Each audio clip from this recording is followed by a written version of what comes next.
नमस्कार दोस्तों और जय श्री राम। जैसे कि आप सभी को पता है 22 जनवरी 2024 को रामलला का प्राण प्रतिष्ठा हुआ अयोध्या में। वैसे ही हमारे यहाँ से दो भाई रवि विश्वकर्मा और अभिजीत भास्कर ने दृढ़ प्रण लिया कि मालदा से अयोध्या तक का रास्ता वो लोग साइकिल में तय करेंगे और इन्हें पूरा भी किया।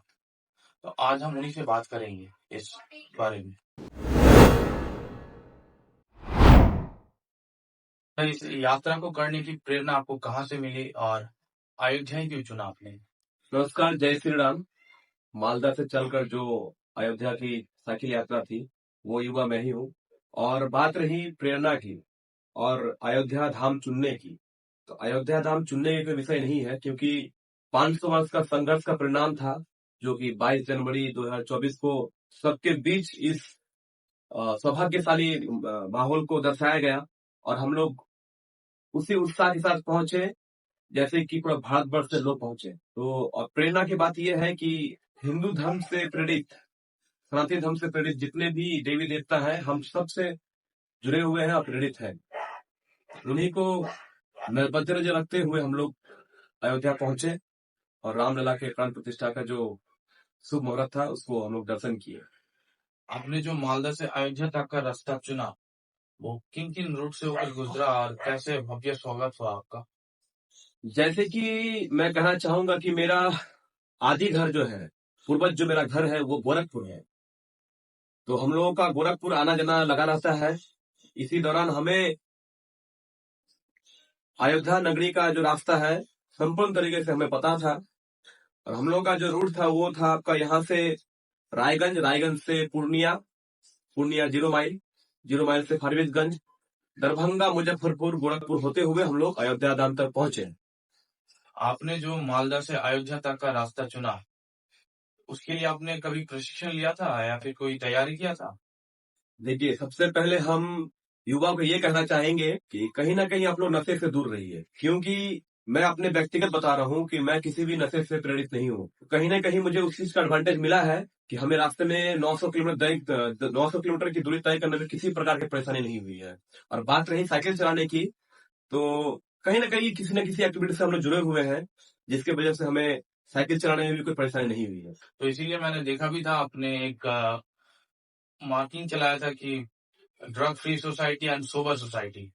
ड्रग फ्री सोबर सोसाइटी का जो उद्योग है ये हमने करीबन आज से 3 से 4 साल पहले ही लिया था। मेरे करीबी एक भैया थे, तो उन्होंने ही मुझे इस राह में चलने सिखाया कि आप कहीं ना कहीं किसी भी नशे से आप दूर हो, हर एक नशे से दूर हो आप, तो आप जो है ड्रग फ्री सोबर सोसाइटी का एक उद्योग लेके चलें, जिससे आपको देखकर कहीं ना कहीं 100 युवा नहीं लेकिन 5 या 10 तो युवा संभलेंगे और वो नशे से दूर रहेंगे। यात्रा के दौरान आपको किन किन चुनौतियों का सामना करना पड़ा था और उसको आपने कैसे पार किया था? बात रही चुनौती की, ये भारतवर्ष है, ये सनातनियों का देश है और हम ऐसे कार्यक्रम, ऐसे एक भव्य मंदिर के उद्घाटन में जा रहे थे जिसको लेकर पूरा भारतवर्ष जो है उत्साह के माहौल में कहीं ना कहीं लीन था। और उसी के साथ मैं अपने जो देशभक्ति का जो भाव है मैं उसे भी साथ ले चल रहा था। तो जो इस धर्म को नहीं मानते हैं कहीं ना कहीं वो अपने देशभक्ति से तो जुड़े हुए हैं। तो दोनों को मद्देनजर रखते हुए हमें किसी प्रकार की कोई कठिनाई या फिर किसी भी लोगों के जुबान से कोई अपशब्द का सुनना हमें नहीं पड़ा है। और बिहार के लोगों के जो भव्य स्वागत था हम लोग के प्रति, वो मिथिलावासी ने दिखाया कि किस प्रकार राम भक्तों का स्वागत किया जाता है, वो मिथिलावासी ने दिखाया हमें। मैंने तो आपका पूरा जर्नी देखा, तो इस यात्रा के दौरान आपको क्या सीख मिला ऐसा जो कि आप हमारे युवाओं को बताना चाहेंगे? यात्रा के दौरान सीख तो बहुत कुछ था। जैसे कि हम लोगों का साइकिल यात्रा था, तो साइकिल यात्रा है जो कहीं ना कहीं आप अगर साइकिलिंग करते हैं हर दिन का 50 किलोमीटर भी अगर चलाते हैं साइकिल, तो आपको किसी भी प्रकार की एक्टिविटी करने की जरूरत नहीं है फिटनेस के लिए। तो आपका फिटनेस जो है एकदम सही रहेगा अगर आप हर दिन का साइकिलिंग करते हैं। दूसरा, ड्रग फ्री सोबर सोसाइटी का भी हम एक टैग लाइन लेके चल रहे थे जो कुछ देर पहले आप लोग को हम उसका डेफिनेशन समझा दिए। तीसरा, धर्म, कर्म और धर्म, इस दोनों को हम लोग को साथ लेके चलना चाहिए हम लोग युवाओं को। अच्छा, इस यात्रा के दौरान कोई मजेदार किस्सा हुआ था आपके साथ? मजेदार किस्सा बोलकर ये है कि पूरा रास्ता हम लोग का मजे से ही गया कटा है। जैसे कि गोरखपुर उत्तर प्रदेश का एक बहुत बड़ा जिला है। उसे जैसे हम पार किए, पार करने के बाद एक जगह आता है बस्ती बोलकर। तो बस्ती के पहले ही हमें कुछ ऐसा एक लोग मिले जिन्होंने हमें देखकर कहा कि कहाँ चले आप। हमने कहा उससे कि हम लोग चले अयोध्या। किस कारण? तो उसका भी जवाब हमने दिया कि 22 जनवरी को हमारे प्रभु श्री राम जी का प्राण प्रतिष्ठा का जो कार्यक्रम है वो रखा गया है। तो उसी ऐतिहासिक पल का हम लोग एक हिस्सा बनने जा रहे हैं। तो उन्होंने कहा कि क्या इस युवा उम्र में आप ये धर्म को लेकर आगे बढ़ रहे हैं, चल रहे हो? तो मैंने उन्हें छोटे शब्द में ये समझाया कि धर्म और कर्म दोनों ही आवश्यकता है हमारे इस जीवन काल में। और हमारे सनातन धर्म में हमेशा ही देना सिखाया है, लेना कुछ नहीं सिखाया है।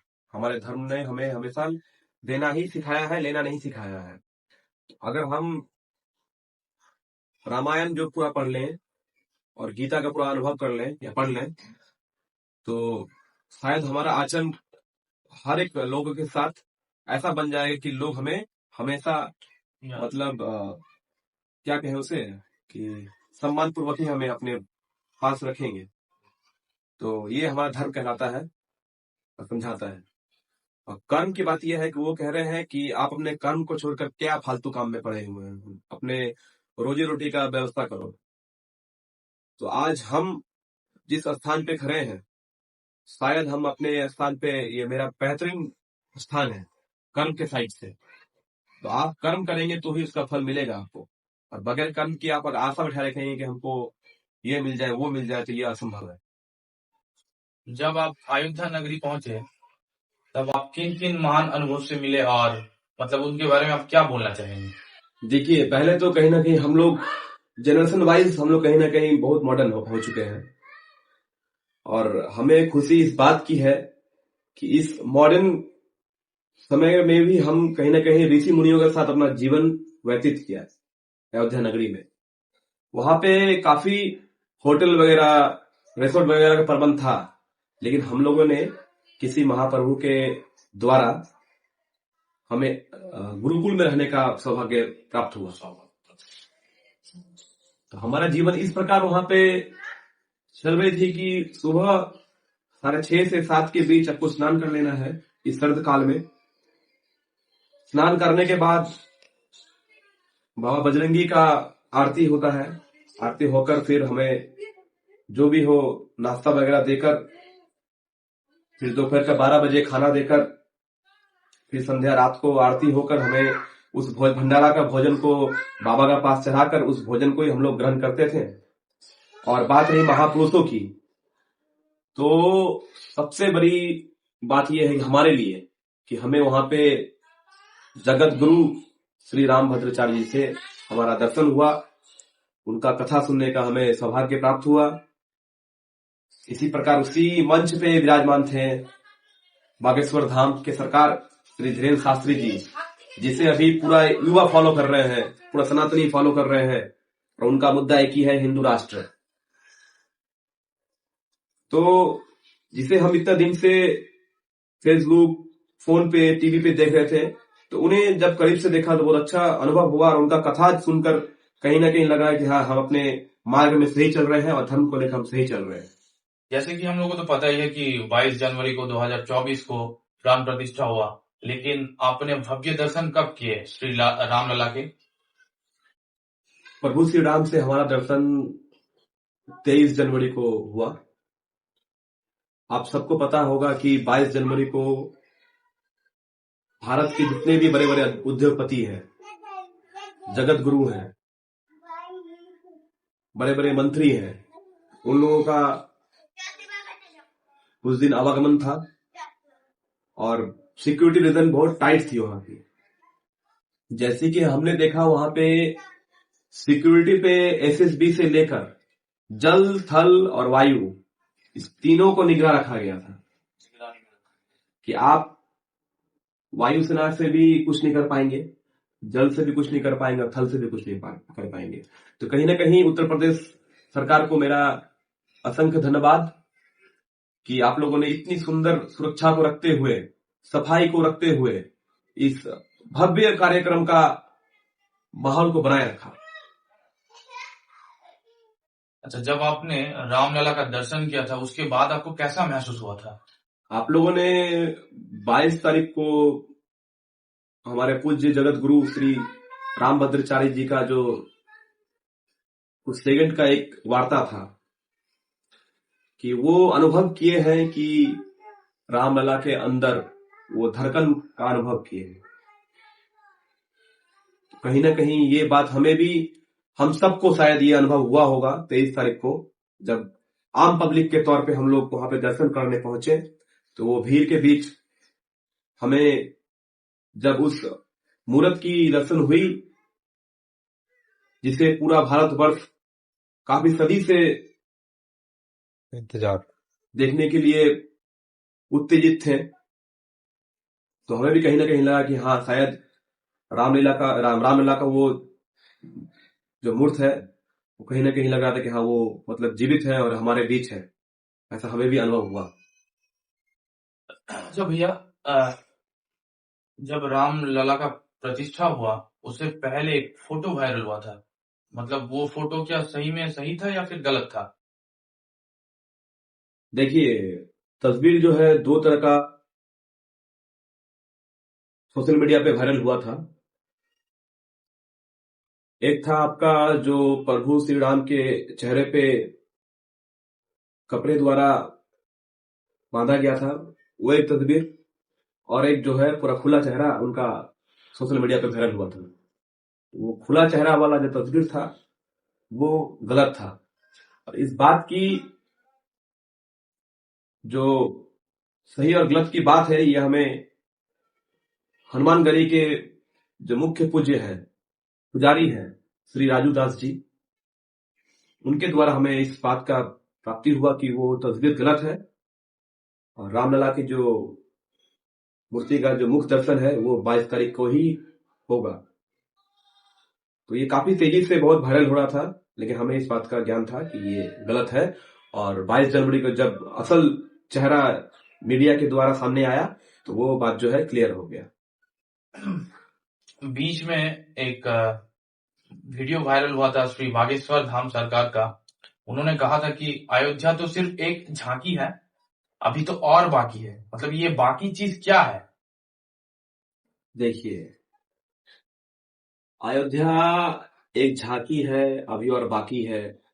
इसका जो मूल कारण आपको हम समझाते हैं कि हमारे भारतवर्ष में अभी अयोध्या नगरी होने के बाद अभी भी और दो विवादी जगह है, जैसे कि एक मथुरा है और एक ज्ञानवापी जो बनारस में अवस्थित है। ये शायद आप लोग सबके जान रहे होंगे। तो ज्ञानवापी का जो मुद्दा है वो भी बहुत जल्द समाप्त होने वाला है। तो वहां पे महादेव का भव्य मंदिर का निर्माण भी होगा। मंदिर है लेकिन और भी मंदिर परिसर बड़ा होगा और भव्य मंदिर का भी निर्माण होगा। तो ये हो गया दूसरा।